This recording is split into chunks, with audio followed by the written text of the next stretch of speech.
Gas prices are through the roof. The national average for a gallon of gas is now $3.73, according to data collected by AAA. And that number is only poised to go up as the war in Ukraine, a war largely of Joe Biden's own making, rages on and disrupts global oil supplies.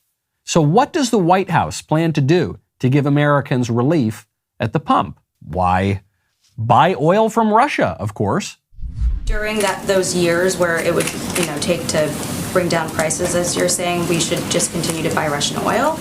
Well, again, Jackie, I think you're familiar with a number of steps we've taken. A historic release from the Strategic Petroleum Reserve. Let me finish. What we can do over time, and what this is all a reminder of, in the president's view, is our need to reduce our reliance on oil. The Europeans need to do that. We need to do that. If we do more to invest in clean energy, more to invest in other sources of energy, that's exactly what we can do to prevent this from happening in the future. We welcome any Republicans from joining us in that effort. Go ahead. As long as we're buying Russian oil, though, aren't we financing the war?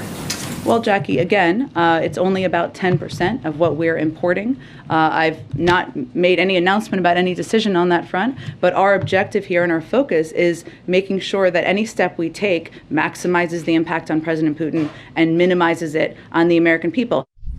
So just to recap, Russia invaded Ukraine because Biden gave the go-ahead on the Russia oil pipeline. At the same time, Biden shut down American oil pipelines in the name of fighting climate change. Apparently, Russian oil doesn't harm the climate.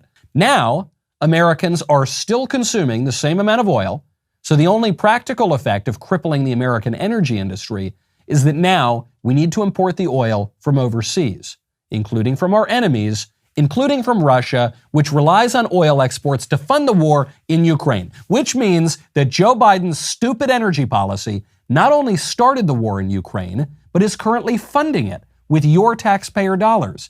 Dollars that you now need to stretch because his stupid energy policy is also emptying out your wallet at the pump.